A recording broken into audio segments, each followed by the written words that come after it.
welcome to ESO Daily. I am your host, Mystic Raven. Alright guys, so I have a new build for the Stamina Sorcerer, and don't mind me, it's really late. I've been working this build, trying to get it down, making sure I'm happy with it. It's still not quite finalized, but I'm really enjoying the Stam Sorc now more than ever with this build. And I'm just having fun with it.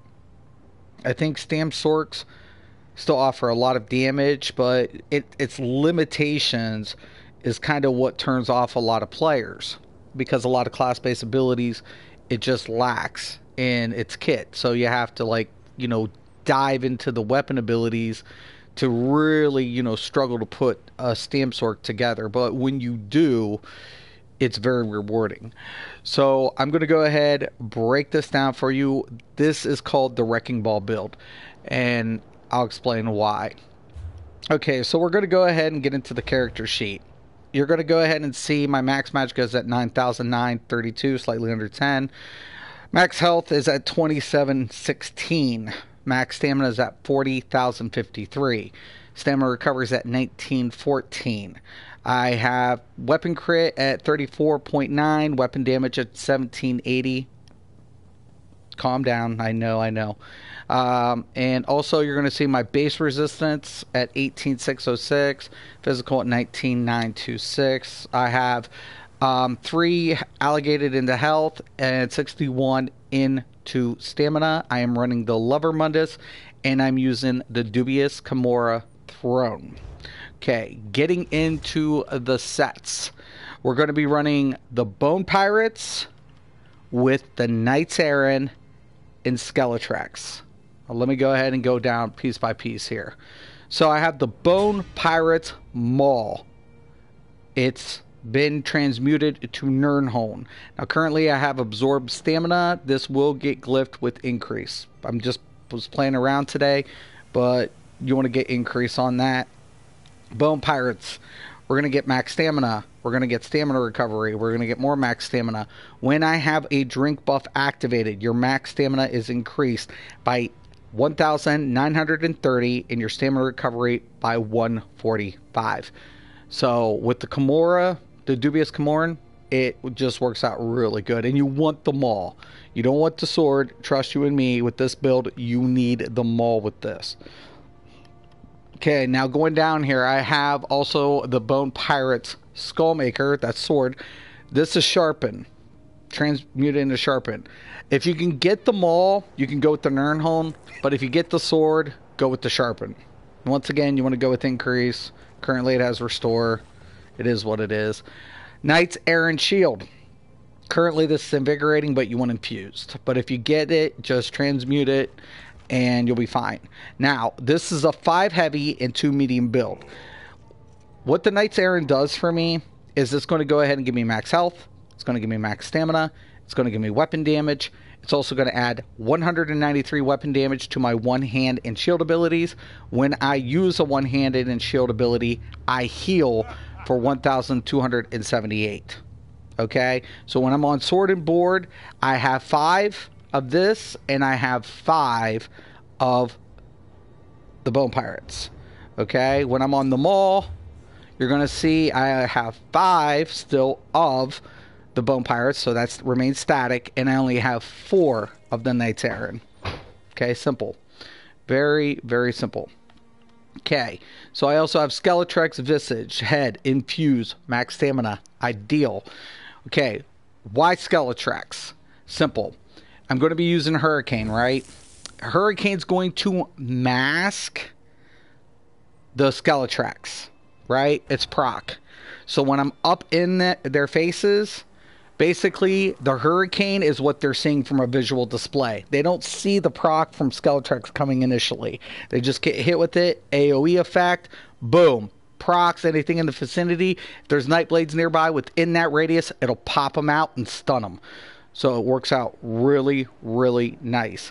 It's going to go ahead and give me max stamina, and when I deal damage, and this can be any damage, that's why I like it on the Stam Sorc, because I'm running it with the Hurricane, It has a 10% chance to create an earthquake under the enemy that erupts after 1.5 seconds, dealing 6,927 physical damage to all enemies within 4 meters and stunning them for 3 seconds. This can occur every 5.5 seconds. Okay, so also I have the Knight's Aaron Curris Divine.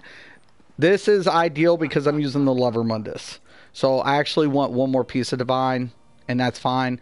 This is heavy. Glyphed with Stamina, ideal. Skeletrix Pauldrons, heavy. Impen, ideal. Bone Pirates Belt, Impen, Stam, ideal.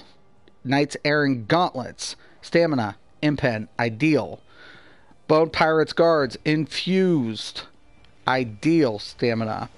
Knights Aaron Sabatons, Stamina, Divine, once again, that is ideal.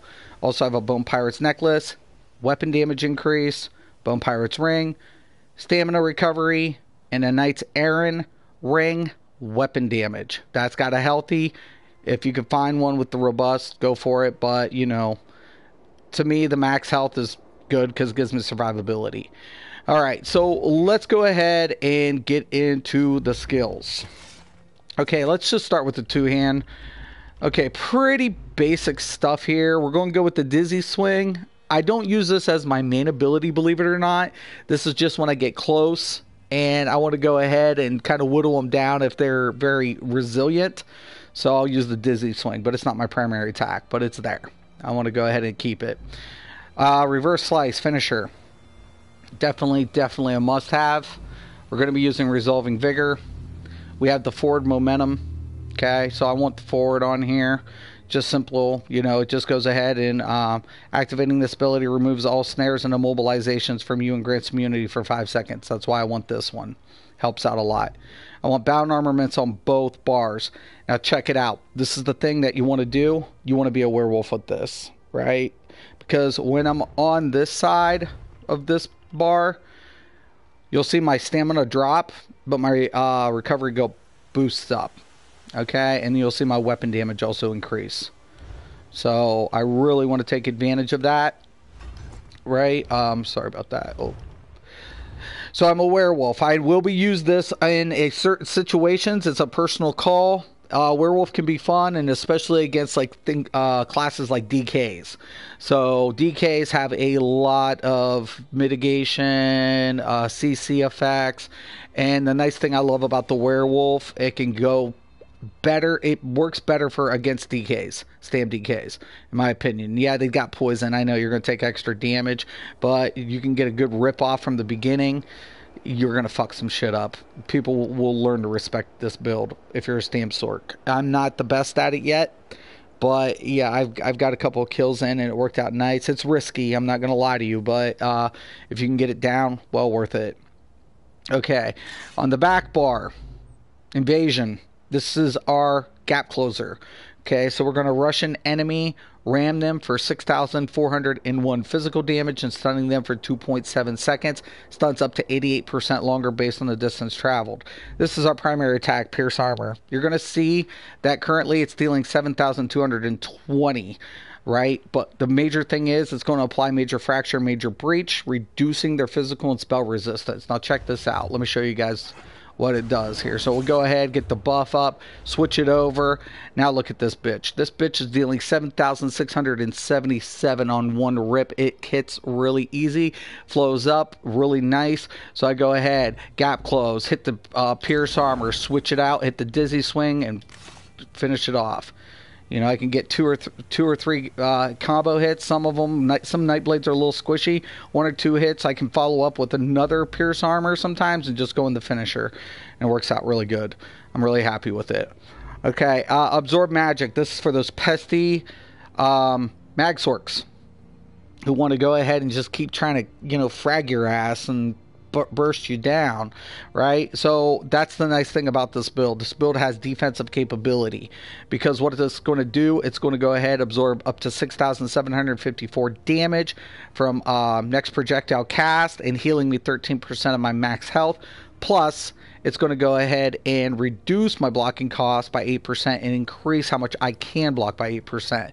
So it's a win-win. If you want to put Reverberate on there, you can, because that will offer the Defile.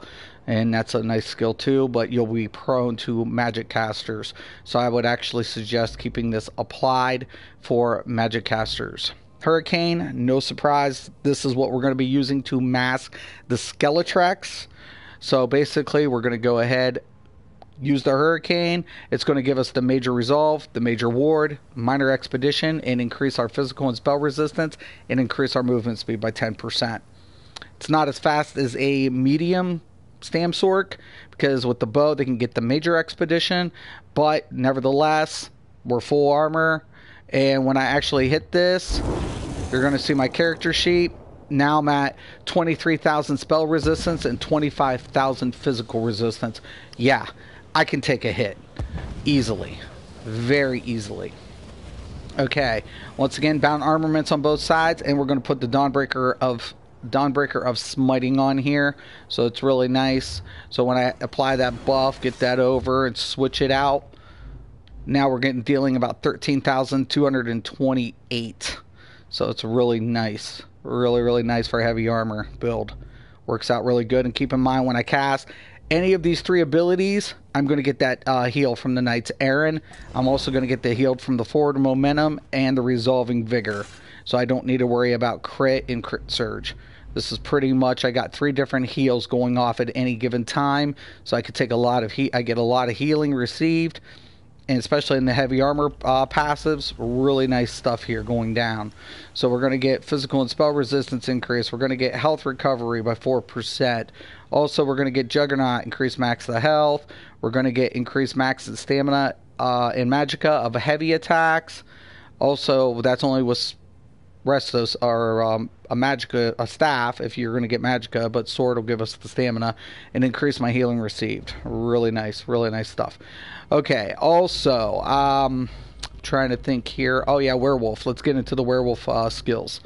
All right, going with werewolf berserker, right? That's the ultimate.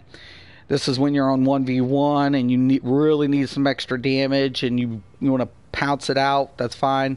Go with feral pounce. Here sees fortitude.